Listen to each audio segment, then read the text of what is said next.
Hello everyone. आज हम इस वीडियो में डिस्कस करने वाले हैं चैप्टर 16 और ऑफ लक्ष्मीकांत। यहाँ पे हम इमरजेंसी प्रोविजन जो चैप्टर है, chapter 16 Indian polity by Laxmikanth, ये डिस्कस करेंगे। और ये हमारी जो पूरी सीरीज़ चल रही है लक्ष्मीकांत सीरीज़, इसमें हम हर चैप्टर के MCQ सॉल्व कर रहे हैं। यहाँ पे हम इस चैप्टर के भी MCQ सॉल्व करने वाले हैं। जो लोग चैनल पे नए हैं, चैनल को सब्सक्राइब कर लें। वीडियो अच्छी लगे तो वीडियो को लाइक कर दें। और अगर आप लोगों को प्रीवियस वीडियोस देखनी है तो प्रीवियस चैप्टर्स की वीडियोस ऑलरेडी अपलोड कर दी गई है चैनल पे। आप लोग डिस्क्रिप्शन बॉक्स से जा कर के देख सकते हैं, आपको लिंक मिल जाएगा। यहाँ पे आज हमारा फर्स्ट क्वेश्चन है इमरजेंसी प्रोविजंस। पूरा हम डिस्कस करेंगे जितने भी क्वेश्चंस फ्रेम हो सकते थे। यहाँ मैंने फ्रेम किए हैं। आई होप ये आप लोगों के लिए बहुत हेल्पफुल रहे। यहाँ पे क्वेश्चन 1 है, which of the following statements are correct. हमने करेक्ट स्टेटमेंट बतानी है। यहाँ पे स्टेटमेंट 1 है, the proclamation of national emergency must be approved by both houses of parliament within 1 month. यहाँ पे जो है स्टेटमेंट 1 हमारी बिल्कुल करेक्ट है। और आपको क्वेश्चन बहुत ध्यान से पढ़ना है। यहाँ पे नेशनल इमरजेंसी की बात हो रही है। नेशनल इमरजेंसी जो है उसको अप्रूव्ड, नेशनल इमरजेंसी जो है दोनों ही हाउस का अप्रूव करना बहुत ज़्यादा ज़रूरी है। ठीक है, Rajya Sabha as well as Lok Sabha दोनों हाउस अप्रूव करेंगे तभी नेशनल इमरजेंसी जो है वो इम्पोज होगी कंट्री में। और जो अप्रूव्ड करना है उसका टाइम लिमिट भी दिया गया है, विद इन 1 मंथ यानी कि 30 डेज़ के अंदर अंदर ये अप्रूव्ड होनी चाहिए पहले जो। और ये 30 डेज़ का प्रोविज़न या 1 मंथ का प्रोविज़न जो ऐड किया गया था, ये किया गया था 44th अमेंडमेंट एक्ट ऑफ 1978 में। इससे पहले ये जो प्रोविज़न था ये कितना था, 2 मंथ प्रोविज़न था कि 2 मंथ के अंदर होना चाहिए। बट 1948 में जब 1975 में इमरजेंसी लगी, उस टाइम पे बहुत ज़्यादा जब मिसयूज़ किया गया इस पावर का, एमरजेंसीज़ का। बेसिकली यहाँ पे फिर जो ये पीरियड था 2 मंथ से इसको रिड्यूस करके 30 डेज़ या फिर 1 मंथ कर दिया गया 44th अमेंडमेंट एक्ट में। यहाँ पे स्टेटमेंट 1 जो है हमारी बिल्कुल करेक्ट स्टेटमेंट हो जाती है। दोनों ही हाउस का अप्रूव्ड करना बहुत ज़रूरी है, वरना इम्पोज नहीं होगी नेशनल इमरजेंसी। देन नेक्स्ट है, अ resolution approving national emergency must be passed by a special majority. यहाँ पे सेकेंड स्टेटमेंट जो है ये भी बिल्कुल करेक्ट स्टेटमेंट है। और ये वाला प्रोविज़न जो है सेकंड स्टेटमेंट की स्पेशल मेजॉरिटी से अप्रूव्ड होना चाहिए नेशनल इमरजेंसी, ये प्रोविज़न भी ऐड किया गया था 1978 में बाय 44th अमेंडमेंट एक्ट। ये अमेंडमेंट्स जो है बहुत ज़्यादा इंपॉर्टेंट है। जैसे 42nd अमेंडमेंट है, 44th अमेंडमेंट है, तो ये इसके प्रोविजंस आप लोगों ने अच्छे से पढ़कर जाने हैं। जैसे अभी UP PCS प्रीलिम्स आ रहा है और बाकी PCS एग्जाम्स भी आ रहे हैं, बाकी कॉम्पिटिटिव एग्जाम्स भी हैं। वहाँ ऐसे क्वेश्चन पूछे जाते हैं। यहाँ पे सेकेंड जो स्टेटमेंट है, ये resolution approving national emergency must be passed by special majority. ये स्पेशल मेजॉरिटी वाला प्रोविजन ऐड किया गया था 1978 में 44th अमेंडमेंट एक्ट के तहत। यहाँ पे जो है अगर हम बात करते हैं स्पेशल मेजॉरिटी की, तो यहाँ पे कौन सी स्पेशल मेजॉरिटी चाहिए होती है। Absolute majority plus 2/3 members present and voting. Absolute majority क्या, 50% of the total strength of the house. जो भी स्ट्रेंथ है हाउस का उसका 50%, more than 50%। More than 50% of the total strength of the house, उसे कहते हैं हम absolute majority. Absolute majority plus 2/3 members present and voting. ये जो है ये स्पेशल मेजॉरिटी हमें चाहिए होती है किसके लिए, अगर नेशनल इमरजेंसी इम्पोज करनी है। यहाँ पे स्टेटमेंट सेकंड जो है ये भी हमारी बिल्कुल करेक्ट स्टेटमेंट है। थर्ड स्टेटमेंट है, the constitution requires return advice from the cabinet for declaring national emergency. यहाँ पे थर्ड स्टेटमेंट भी हमारी बिल्कुल करेक्ट स्टेटमेंट है। एंड ये प्रोविजन भी जो है ऐड किया गया था रिटर्न एडवाइस का 1978 में।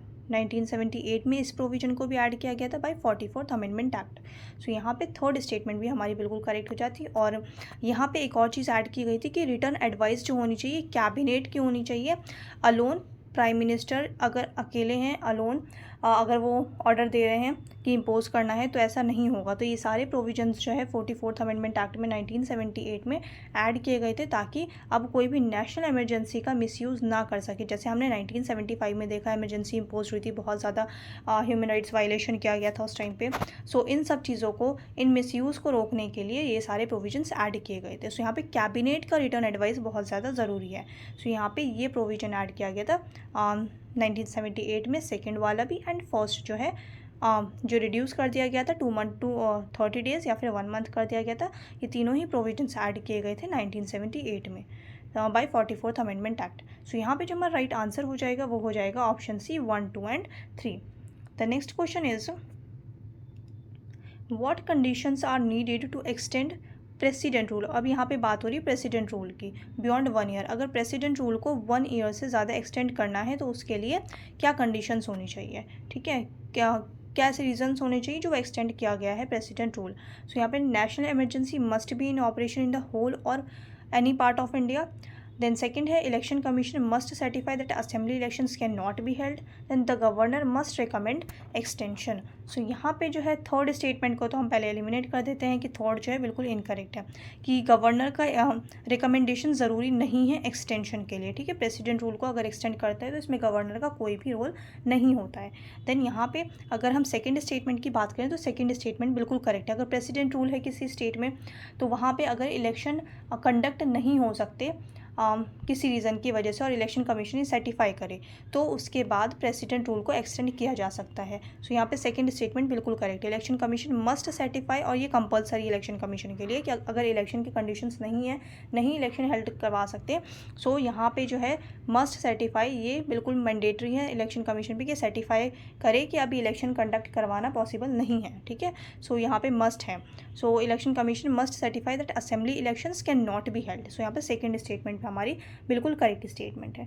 अगर हम स्टेटमेंट 1 की बात करें, so national emergency must be in operation in the whole और any part of India. So यहाँ पे भी बिल्कुल करेक्ट स्टेटमेंट है। स्टेटमेंट 1 जो है ये भी बिल्कुल करेक्ट है एंड स्टेटमेंट 2 जो है ये भी बिल्कुल करेक्ट है। स्टेटमेंट 3 हमारी इनकरेक्ट है। हमारा राइट आंसर हो जाएगा option A 1 and 2 only, because हमसे करेक्ट पूछ रहे थे। सो रीजंस पूछ रहे थे कि अगर प्रेसिडेंट रूल को एक्सटेंड करना है 1 ईयर से ज़्यादा तो उसके लिए क्या कंडीशंस होनी चाहिए। सो यहाँ पे हमारे स्टेटमेंट 1 एंड स्टेटमेंट 2 जो थे ये दोनों ही बिल्कुल करेक्ट थे। थर्ड क्वेश्चन है, how do article 352 and article 356 different.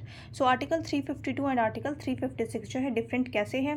सो यहाँ पे अगर हम बात करते हैं स्टेटमेंट 1 की, 352 deals with war, aggression, rebellion, 356 deals with constitutional failure in states. So यहाँ पे जो है ये बिल्कुल करेक्ट स्टेटमेंट आर्टिकल 352 है, ये नेशनल इमरजेंसी होता है। एंड वहीं अगर हम आर्टिकल 356 की बात करें तो इसे हम प्रेसिडेंट रूल भी कहते हैं, ठीक है। सो प्रेसिडेंट रूल होता है आर्टिकल 356। और नेशनल इमरजेंसी बेसिकली क्या है, आर्टिकल 352 के तहत जो लगता है वो वॉर अगर हो रही है किसी कंट्री के साथ या वॉर जैसी कंडीशंस हैं या फिर आर्म्ड रेबेलियन या इंटरनल कोई प्रॉब्लम है, ठीक है। सो यहाँ पे स्टेटमेंट 1 हमारी बिल्कुल करेक्ट हो जाती है। और 356 क्यों इम्पोज किया जाता है, अगर कोई स्टेट जो है वो कॉन्स्टिट्यूशन के हिसाब से काम नहीं कर रहा है तो वहाँ की गवर्नमेंट को, स्टेट गवर्नमेंट को सेंट्रल गवर्नमेंट गिरा सकती है थ्रू आर्टिकल 356। सो यहाँ पे स्टेटमेंट 1 बिल्कुल करेक्ट है। वहीं अगर हम स्टेटमेंट 2 की बात करते हैं, so 352 allow suspension of fundamental rights, 356 does not. So यहाँ पे स्टेटमेंट 2 जो है ये भी बिल्कुल करेक्ट है कि फंडामेंटल राइट्स जो हैं जैसे आर्टिकल 19, अगर वॉर हो रही है, ठीक है, या फिर एक्सटर्नल एग्रेशन है तो उस टाइम पे जो फंडामेंटल राइट्स हैं वो ऑटोमेटिकली सस्पेंड हो जाएंगे आर्टिकल 352 के तहत, बट आर्टिकल 356 में ऐसा नहीं है। सो यहाँ पे सेकंड स्टेटमेंट भी हमारी बिल्कुल करेक्ट हो जाती है। देन थर्ड स्टेटमेंट की अगर हम बात करें, 356 लैप्सेज इन 6 मंथ अनलेस अप्रूव्ड। सो यहाँ पे जो है थर्ड स्टेटमेंट में भी बिल्कुल करेक्ट है कि आर्टिकल 356 जो है अगर 6 मंथ के बाद अप्रूव नहीं किया Lok Sabha as well as Rajya Sabha ने तो प्रेसिडेंट रूल जो है वो कंटिन्यू नहीं हो सकता, ठीक है। सो यहाँ पे जो है थर्ड स्टेटमेंट भी हमारी बिल्कुल करेक्ट है। सो यहाँ पे ऑप्शन डी जो हो जाएगा ये राइट आंसर हो जाएगा 1, 2 and 3। The next question is which rights are automatically suspending during national emergency. So national emergency के टाइम पे कौन सा ऐसा राइट है जो ऑटोमेटिकली सस्पेंड हो जाता है। All fundamental rights, only article 19 and article 21, या फिर none unless a separate presidential order is issued. So अगर हम यहाँ पे इसकी बात करें सो हमारा जो राइट आंसर हो जाएगा वो क्या हो जाएगा, option D, none unless a separate presidential order is issued. So यहाँ पे जो है हमारा ये क्यों राइट होगा, बिकॉज जो आर्टिकल 19 है हमारा freedom of speech and expression, so ये अब अगर हमने नेशनल इमरजेंसी की बात करी तो नेशनल इमरजेंसी जो है 3 टाइप्स के होते हैं, मतलब 3 रीजन्स होने चाहिए, वॉर होना चाहिए या फिर एक्सटर्नल एग्रेशन या फिर आर्म्ड रेबेलियन। सो अगर यहाँ पे वॉर हो रही है किसी कंट्री के साथ या फिर वॉर जैसी सिचुएशन है किसी दूसरी कंट्री के साथ इंडिया की फॉर एग्जांपल, सो ऐसी सिचुएशन में जो फंडामेंटल राइट्स हैं वो ऑटोमेटिकली क्या होंगे, आर्टिकल 19 जो हो जाएगा वो ऑटोमेटिकली सस्पेंड हो जाएगा। सिर्फ वॉर एंड एक्सटर्नल एग्रेशन जैसी अगर सिस्टम है मतलब कंडीशंस हैं। तो अगर आर्म्ड रिबेलियन है, अगर कंट्री में ही कोई प्रॉब्लम है, तो इस टाइम पे फंडामेंटल राइट्स ऑटोमेटिकली सस्पेंड नहीं होते हैं। दैट्स वाई यहाँ पे आंसर जो है ऑप्शन डी हो जाएगा, क्योंकि यहाँ पे वॉर या एक्सटर्नल एग्रेशन जैसी चीज़ मेंशन नहीं की थी क्वेश्चन में। दैट्स वाई जो आंसर होगा हमारा वो हो जाएगा D, unless a separate presidential order is issued. ठीक है, सो यहाँ पे option D is the right answer. और यहाँ पे मैं एक और चीज़ आपको बता दूँ, जैसे यहाँ पे ऑप्शन में दिया आर्टिकल 21। सो ये आपको याद रखना है कि आर्टिकल 21 एंड आर्टिकल 20 ये दोनों ऐसे फंडामेंटल राइट्स हैं जो कभी भी सस्पेंड नहीं होंगे, इवन इन एमरजेंसीज़। एमरजेंसी के टाइम पे भी आर्टिकल 21 एंड आर्टिकल 20 जो है इसको सस्पेंड नहीं किया जा सकता। आर्टिकल 20 क्या है? आर्टिकल 20 है protection in criminal offences and article 20 है आर्टिकल 21 है right to life and personal liberty. वहीं आर्टिकल 20 है हमारा protection in criminal offences and life criminal offences. तो यहाँ पे जो ये दोनों फंडामेंटल राइट्स जो हैं आर्टिकल 20 एंड आर्टिकल 21 जो है, नेशनल इमरजेंसी या कोई भी इमरजेंसी होगी उस टाइम पे ये दोनों राइट्स कभी भी सस्पेंड नहीं हो सकते। ठीक है, और ये प्रोविज़न जो है कि आर्टिकल 20 एंड आर्टिकल 21 सस्पेंड नहीं किया जा सकता नेशनल इमरजेंसी के टाइम पर भी। सो ये प्रोविज़न भी हमारा ऐड हुआ था 1978 में bye 44th amendment act.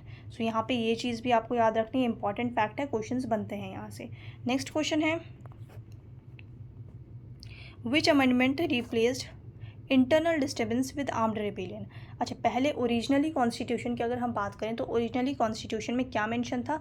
National emergency impose होगी 3 रीजंस की वजह से, war, external aggression and internal disturbances. So internal disturbances mention था कि ये 3 रीजंस होने चाहिए अगर नेशनल इमरजेंसी इम्पोज करनी है। तो ये इंटरनल डिस्टर्बेंसेस का यूज़ करके बहुत ज़्यादा मिसयूज़ किया गया है आर्टिकल 352 को। दैट्स वाई जब 1978 में 44th अमेंडमेंट एक्ट हुई तो 44th अमेंडमेंट एक्ट के तहत ये इंटरनल डिस्टर्बेंसेस वर्ड हटा करके आर्म्ड रिबेलियन ऐड कर दिया गया कि अगर आर्म्ड रिबेलियन जैसी सिचुएशन होगी तभी नेशनल इमरजेंसी इम्पोज हो सकती है कंट्री में। सो इंटरनल डिस्टर्बेंसेस को रिप्लेस किया गया आर्म्ड रिबेलियन से 1978 में बाय 44th अमेंडमेंट एक्ट। सो यहाँ पे हमारा राइट आंसर हो जाएगा option C, 44th amendment act 1978। The next question is what is the immediate impact of financial emergency. Financial emergency कौन से आर्टिकल में मेंशन है? फाइनेंशियल इमरजेंसी मेंशन है आर्टिकल 360 में। सो यहाँ पे फाइनेंशियल इमरजेंसी की अगर हम बात करें तो यहाँ कह रहे हैं कि क्या इम्पैक्ट होगा फाइनेंशियल इमरजेंसी से। So all fundamental rights are suspended. So finance और फंडामेंटल राइट्स का कोई लेना देना नहीं है। सो यहाँ पे स्टेटमेंट 1 हमारी बिल्कुल इनकरेक्ट हो जाएगी। सो अगर फाइनेंशियल इमरजेंसी होगी तो उसमें freedom of speech and expression या बाकी जो हमारे राइट्स हैं, राइट टू इक्वालिटी वगैरह, वो हमारे क्यों वायलेट किए जाएंगे या क्यों सस्पेंड किए जाएंगे? सो देन ये नहीं होगा हमारा। सेकंड है parliament can make laws on state list. So यहाँ पे कोई ऐसा सिचुएशन नहीं है कि स्टेट लिस्ट के ऊपर आप लॉ बनाएं फाइनेंशियल इमरजेंसी के टाइम पे सेंट्रल गवर्नमेंट, तो ऐसा कोई भी प्रोविजन नहीं है। देन लास्ट है state governments lose all financial powers. तो ऐसा बिल्कुल भी नहीं है कि स्टेट गवर्नमेंट्स के पास कोई भी फाइनेंशियल पावर्स नहीं होगी। तो यहाँ पे जो हमारा राइट आंसर हो जाएगा वो हो जाएगा ऑप्शन सी, क्योंकि हमसे करेक्ट पूछे थे कि क्या इम्पैक्ट होगा फाइनेंशियल इमरजेंसी का। So president can reduce salaries of जजेस and civil servants. So civil servants and जजेस की जो है सैलरीज में कट डाउन हो सकता है, सैलरीज को रिड्यूस किया जा सकता है। बट ये 3 कंडीशंस जो दी गई हैं ये बिल्कुल नहीं होगा। फंडामेंटल राइट सस्पेंड नहीं हो सकते, पार्लियामेंट स्टेट लिस्ट में लॉ नहीं बना सकती, एंड स्टेट गवर्नमेंट्स की सारी फाइनेंशियल पावर्स को स्नैच नहीं किया जा सकता। सो यहाँ पे पूछ रहे थे कि इम्पैक्ट जो होगा, इम्पैक्ट क्या होगा? तो इम्पैक्ट होगा सैलरीज जो है जजेस की, सिविल सर्वेंट्स की, इसको रिड्यूस किया जा सकता है। सो यहाँ पे ऑप्शन सी हो जाएगा हमारा right answer. The next question is during national emergency के टाइम पे क्या क्या होता है? So parliament can make laws on state list, ये करेक्ट है। स्टेटमेंट 1 जो हो जाएगी हमारी बिल्कुल करेक्ट है। देन सेकंड है centre state relations become unitary. So यहाँ पे स्टेटमेंट 2 जो है ये भी बिल्कुल करेक्ट है, क्योंकि सेंटर जो है ज़्यादा पावरफुल हो जाते हैं। नेशनल इमरजेंसी के टाइम पे जो है क्या है, जो पार्लियामेंट है उसके पास पावर्स जो है इंक्रीज़ हो जाती है, पार्लियामेंट की पावर इंक्रीज़ हो जाती है। सो यहाँ पे सेकंड स्टेटमेंट भी हमारी बिल्कुल करेक्ट है। थर्ड है revenue sharing can be altered unilaterally. So ऐसा नहीं है, ऑप्शन स्टेटमेंट 3 जो हो जाएगी यहाँ पे बिल्कुल इनकरेक्ट है। राइट आंसर होगा हमारा 1 and 2। So 1 and 2 is the right answer, option A. The next question is article 360 allows which of these. So article 360 से रिलेटेड यहाँ पे हमसे पूछा गया है कि इसमें से करेक्ट कौन सा है। सो आर्टिकल 360 हमने ऊपर डिस्कस किया, क्या है आर्टिकल 360? Financial emergency. सो यहाँ पे फाइनेंशियल इमरजेंसी से रिलेटेड है। Reduce salaries of supreme court and high court जजेस, ये अभी हमने डिस्कस किया है, तो यहाँ पे स्टेटमेंट 1 जो है ये हमारा बिल्कुल करेक्ट स्टेटमेंट हो जाएगा। देन सेकंड है directions to states on economy. Yes, economy से रिलेटेड जो है पार्लियामेंट या सेंट्रल गवर्नमेंट जो है स्टेट्स को डायरेक्शंस दे सकती है कि आपको कैसे काम करना है। फाइनेंस की कमी होगी तो बिल्कुल ऐसा कर सकते हैं, तो यहाँ पे सेकंड स्टेटमेंट भी बिल्कुल करेक्ट है, फर्स्ट भी करेक्ट है। यहाँ पे थर्ड है सस्पेंड आर्टिकल 14 एंड 21। सो ऐसा नहीं है, 21 तो हमने अभी डिस्कस किया था कि चाहे कोई भी इमरजेंसी इम्पोज हो आर्टिकल 21 सस्पेंड नहीं किया जा सकता।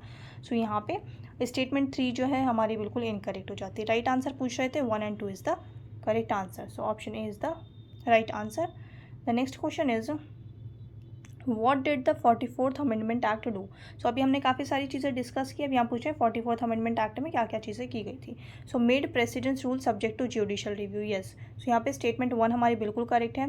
Put time limits on emergency extension, ये भी बिल्कुल करेक्ट है, ये अभी हमने डिस्कस किया ऊपर। सो हमारा राइट आंसर हो जाएगा option C, both 1 and 2। So both 1 and 2 is the right answer. The next question is which rights are never suspended even during national emergency. So अभी हमने डिस्कस किया article 20 and article 21। So option C is the right answer. Right to protection in respect of conviction article 20 है, and article 21 right to life and personal liberty. The next question is during national emergency parliament can, national emergency के time पे parliament क्या कर सकती है। सो यहाँ पे statement 1 है make laws on state subjects, बिल्कुल करेक्ट है। सेकंड है एक्सटेंड लोकसभा और असेंबली टेन्योर। सो सेकंड जो है ये भी बिल्कुल करेक्ट है, अगर नेशनल इमरजेंसी है और इलेक्शन कंडक्ट नहीं करवाए जा सकते तो लोकसभा का टर्म और जो स्टेट लेजिस्लेटिव असेंबली है उसका टर्म जो है 1 ईयर तक एक्सटेंड किया जा सकता है। सो यहाँ पे 1 ईयर करके एक्सटेंड किया जा सकता है। सो यहाँ पे स्टेटमेंट 2 जो है ये भी हमारी बिल्कुल करेक्ट है। वहीं स्टेटमेंट 3 जो है एबॉलिश फेडरल स्ट्रक्चर परमानेंटली। सो फेडरल स्ट्रक्चर को परमानेंटली कैसे कोई भी एबॉलिश कर सकता है, तो ऐसा कोई भी प्रोविजन नहीं है। सो यहाँ पे थर्ड स्टेटमेंट बिल्कुल इनकरेक्ट है, 1 and 2 is the right answer. So option ए जो हो जाएगा यहाँ पे हमारा बिल्कुल करेक्ट हो जाएगा, 1 and 2 only. The next question is under what circumstances can emergency भी रिवोक्ड। सो एमरजेंसी अगर रिवोक्ड करना है तो कौन करेगा, by the president at any time. So option C is the right answer. President किसी भी वक्त एमरजेंसी रिवोक्ड कर सकते हैं, वापस ले सकते हैं। सो सी जो है यहाँ पे बिल्कुल करेक्ट हो जाए। अगर रिवोक करना है तो रिवोकेशन के लिए कोई भी प्राइम मिनिस्टर या कैबिनेट की जो है वो मंजूरी ज़रूरी नहीं है, ठीक है। रिटर्न एडवाइस ज़रूरी नहीं है, ओरली अगर बोला जाएगा तभी प्रेसिडेंट रिवोक कर सकते हैं। So option C is the right answer. The next question is features of 44th amendment act include. So अभी हमने ऊपर डिस्कस किया काफ़ी सारे प्रोविजंस, यहाँ पे देखते हैं। So special majority for emergency, ये बिल्कुल करेक्ट है, अभी डिस्कस किया था हमने। रिटर्न कैबिनेट एडवाइस, ये भी हमने डिस्कस किया था। स्टेटमेंट 2 भी बिल्कुल करेक्ट है। आर्टिकल 19 नॉट सस्पेंडेड ऑटोमेटिकली, ये भी हमने अभी डिस्कस किया था। सो ऑप्शन 3 जो हो जाएगा स्टेटमेंट 3, ये तीनों ही हमारी बिल्कुल करेक्ट स्टेटमेंट है। सो हमारा राइट आंसर हो जाएगा यहाँ पे 1, 2 and 3। So option B is the right answer, 1, 2 and 3। The next question is under president rules under article 356। So article 356 से रिलेटेड यहाँ पे हमने राइट बताना है जो करेक्ट है। सो यहाँ पे स्टेटमेंट 1 है president acts through governor. So statement 1 जो है ये बिल्कुल करेक्ट हो जाती है। देन स्टेटमेंट 2 है असेंबली इज़ डिसॉल्व्ड सस्पेंड, ठीक है, असेंबली जो होती है उसे सस्पेंड कर दिया जाता है स्टेट लेजिस्लेटिव असेंबली को। सो यहाँ पे स्टेटमेंट 2 जो है ये भी बिल्कुल करेक्ट है। थर्ड स्टेटमेंट है पार्लियामेंट एज्यूम्स लेजिस्लेटिव फंक्शन। सो यहाँ पे थर्ड स्टेटमेंट भी हमारी बिल्कुल करेक्ट है। जब स्टेट गवर्नमेंट रहेगी ही नहीं वहाँ पे, जब सस्पेंड कर दिया जाएगा, उसे हटा दिया जाएगा, तो यहाँ पे डिसॉल्व कर दिया जाएगा, तो लेजिस्लेटिव फंक्शंस जो है उस स्टेट के कौन करेंगे, ये पावर हो जाती है फिर पार्लियामेंट की। सो यहाँ पे स्टेटमेंट 3 जो है ये भी हमारी बिल्कुल करेक्ट है। तीनों ही स्टेटमेंट्स हमारी करेक्ट है। राइट आंसर होगा हमारा option D, 1, 2 and 3। 1, 2 and 3 is the right answer. The next question is which are true. तो इनमें से हमने करेक्ट बतानी है। National emergency affects centre state legislative and financial relations. So national emergency कह रही है कि अफेक्ट करती है सेंटर स्टेट के लेजिस्लेटिव रिलेशंस को एंड फाइनेंशियल रिलेशंस को। तो यहाँ पे स्टेटमेंट 1 हमारी बिल्कुल करेक्ट हो जाती है। देन सेकेंड है financial emergency affects only financial relations. So यहाँ पे स्टेटमेंट 2 जो है ये भी बिल्कुल करेक्ट है। फाइनेंशियल इमरजेंसी अगर कभी भी इम्पोज होती है तो वो सिर्फ और सिर्फ फाइनेंशियल रिलेशंस के ऊपर असर होगा। देन सेकंड है थर्ड है president's rule affects legislatures and executive of the state. So यहाँ पे थर्ड स्टेटमेंट भी हमारी बिल्कुल करेक्ट है। सो 1, 2 एंड 3 तीनों ही हमारी बिल्कुल करेक्ट है। So option C is the right answer, 1, 2 and 3। The next question is which article imposes duty on centre to protect states from breakdown. So कौन सा आर्टिकल जो है ये सेंटर की ड्यूटी, कौन सा आर्टिकल हमें ये बताता है कि सेंट्रल गवर्नमेंट की ड्यूटी है कि वो प्रोटेक्ट करे स्टेट्स को फ्रॉम ब्रेकडाउन। सो यहाँ पे जो है ये आर्टिकल है हमारा 355। So option B is the right answer, article 355। The next question is which amendment made emergency proclamation justiciable. So यहाँ पे जो है किस अमेंडमेंट ने वो क्या, ये अभी हमने डिस्कस किया था 44th amendment act. So option C जो हो जाएगा यहाँ पे राइट आंसर हो जाएगा 44th amendment act. The next question is यहाँ पे हमने करेक्ट बताना है what which is true, which are true. So यहाँ पे national emergency has been declared thrice. So अगर हम नेशनल इमरजेंसी की बात करते हैं तो नेशनल इमरजेंसी कंट्री में 3 बार इम्पोज हुई है। सो यहाँ पे ये बिल्कुल करेक्ट है। अच्छा, और ईयर कौन कौन सा था ये इंपॉर्टेंट हो जाता है। 1962 में नेशनल इमरजेंसी 3 बार इम्पोज हुई है। एक बार हुई 1962 में जब इंडो चाइना वॉर हो रही थी, Indo China war. Then second 1971 में इम्पोज हुई। 1971 में कब, जब बांग्लादेश के साथ वॉर और पाकिस्तान के साथ जब वॉर हो रही थी। सो इंडो पाकिस्तान वॉर जब हो रही थी 1971 में, तो इस टाइम पे इम्पोज किया गया था national emergency. Then 1975 national emergency, ये इमरजेंसी आपको पता है लगी थी 1975 में, जो कि आर्म्ड रेबेलियन से रिलेटेड थी। ठीक है, इंटरनल डिस्टर्बेंसेस। आर्म्ड रेबेलियन तो 1978 में ऐड किया गया था। सो यहाँ पे जो ये 1975 में इमरजेंसी लगी थी, इसका क्या रीज़न था, इंटरनल डिस्टर्बेंसेस। 1975 3 बार इम्पोज हुई है।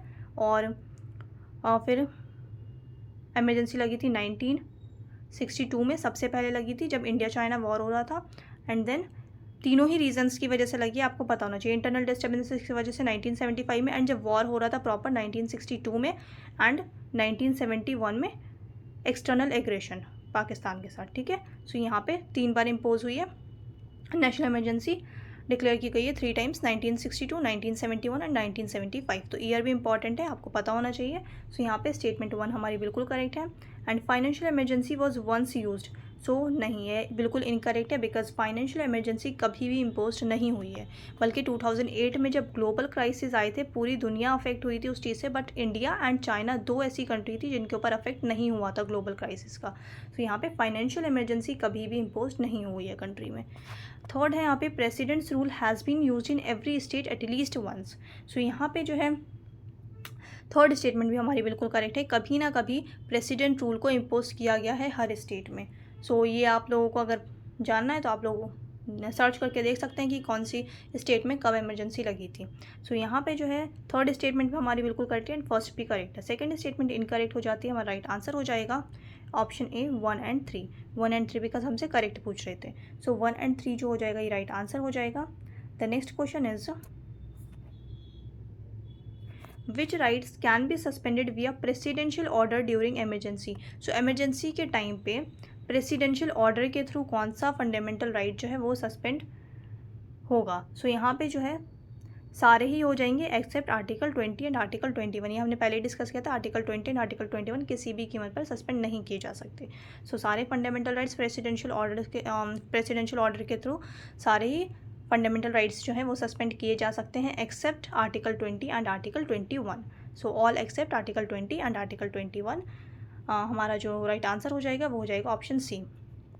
The next question is which article reflects the quasi federal nature of India during emergency. So यहाँ पे हमारा राइट आंसर हो जाएगा कि कौन सा आर्टिकल रिफ्लेक्ट करता है quasi federal nature of Indian emergency. So यहाँ पे जो हमारा राइट आंसर हो जाएगा वो हो जाएगा आर्टिकल 352। अब आर्टिकल 352 क्यों होगा, क्योंकि क्वाजी फेडरल कह रहे हैं यहाँ पे।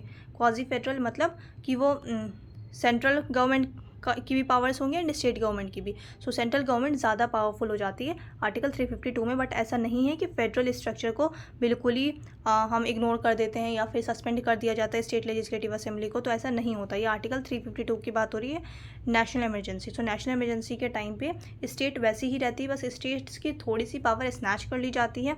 सो यहाँ पे जो है क्वाजी फेडरल फीचर दिखाता है आर्टिकल 352। सो यहाँ पे ऑप्शन बी जो हो जाएगा राइट आंसर हो जाएगा। अब आर्टिकल 356 जो ये तो बिल्कुल ही नहीं होगा, क्योंकि स्टेट गवर्नमेंट को स्टेट लेजिस्लेटिव असेंबली को ही सस्पेंड कर दिया जाता है, स्टेट लेजिस्लेटिव असेंबली होती नहीं, तो ये टोटल सेंट्रलाइजिंग टेंडेंसी है आर्टिकल 356। देन आर्टिकल 360 से आर्टिकल 360 जो होगा, आर्टिकल 360 में कोई भी वहाँ के लेजिस्लेटिव या एग्जीक्यूटिव से रिलेटेड जो है कोई भी अफेक्ट नहीं होगा। स्टेट लेजिस्लेटिव असेंबली, कोई भी स्टेट लेजिस्लेटिव असेंबली जो है फाइनेंशियल इमरजेंसी के टाइम पे इस चीज़ से अफेक्ट नहीं होगी कि उनके लेजिस्लेटिव पावर को स्नैच कर लिया गया है या एग्जीक्यूटिव्स हटा दिए गए हैं, तो ऐसा नहीं होगा। सो ये भी नहीं होगा। सो यहाँ पे जो है आर्टिकल 360 के टाइम पे क्या है, स्टेट्स जो है फेडरल ही रहेंगे। आर्टिकल 365 भी नहीं होगा। सो यहाँ पे जो हमारा राइट आंसर हो जाता है वो हो जाता है आर्टिकल 352, बिकॉज ये क्वाजी फेडरल नेचर दिखाता है इंडिया का। नेक्स्ट है what is EC's role in president's rule extension beyond 1 year. EC's का इलेक्शन कमीशन। सो ये अभी हमने डिस्कस किया था कि इलेक्शन अगर करवाने की कंडीशन नहीं है तो एक्सटेंड हो सकता है प्रेसिडेंट रूल 1 ईयर तक। So must certify elections can not be held. So option C जो हो जाएगा यहाँ पे राइट आंसर हो जाएगा option C, must certify elections can not be held. Option C is the right answer. The next question is what did the 59th amendment enable. So 59th amendment act में क्या किया गया था। सो 59th amendment जो थी basically emergency in Punjab for internal disturbances. So यहाँ पे option A जो हो जाएगा ये हमारा राइट आंसर हो जाएगा, emergency in Punjab for internal disturbances. The next question is which article uses the phrase failure of constitutional machinery. So failure of constitutional machinery ये कौन सा आर्टिकल इस फ्रेज को बेसिकली किस आर्टिकल में यूज़ किया गया या किस आर्टिकल में मेंशन किया गया है। सो इसको मेंशन किया गया है आर्टिकल 365 में। Option C is the right answer, article 365। Article 365। The next question is which rights can't be suspended even during emergency. हमने बहुत बार डिस्कस कर लिया। Right to self incrimination, right against self incrimination, right to life. अब ये right against self incrimination क्या है, ये आर्टिकल 20 क्लॉज 3 है। सो ये आपको पता होना चाहिए, आर्टिकल 20 क्लॉज 3 है। So option C is the right answer. The next question is if Lok Sabha and Rajya Sabha disagree on emergency approval who prevails. So यहाँ पे हमारा क्या हो जाएगा राइट आंसर, ये हमने पहले ही डिस्कस किया था। No provision for disagreement explain. So यहाँ पे there is no provision for disagreement, disagreement का कोई प्रोविजन मेंशन नहीं किया गया। सो ऑप्शन डी जो हो जाएगा यहाँ पे हमारा राइट आंसर हो जाएगा। आई होप आप लोगों ने अच्छे से प्रैक्टिस की होगी और क्वेश्चंस जो है ये आप लोगों के लिए हेल्पफुल रहे और जितने भी एक्स्ट्रा इन्फॉर्मेशन मैंने आपको बताई आप लोगों के लिए हेल्पफुल रहे एग्जाम में। सो अगर आप लोगों को कुछ पूछना है तो आप लोग कमेंट सेक्शन में पूछ सकते हैं। चैनल पे आप लोग नए हैं तो चैनल को सब्सक्राइब कर लें। वीडियो अच्छी लगी तो वीडियो को लाइक कर दें, अपने दोस्तों के साथ भी शेयर करें। अब मिलते हैं नेक्स्ट सेशन में।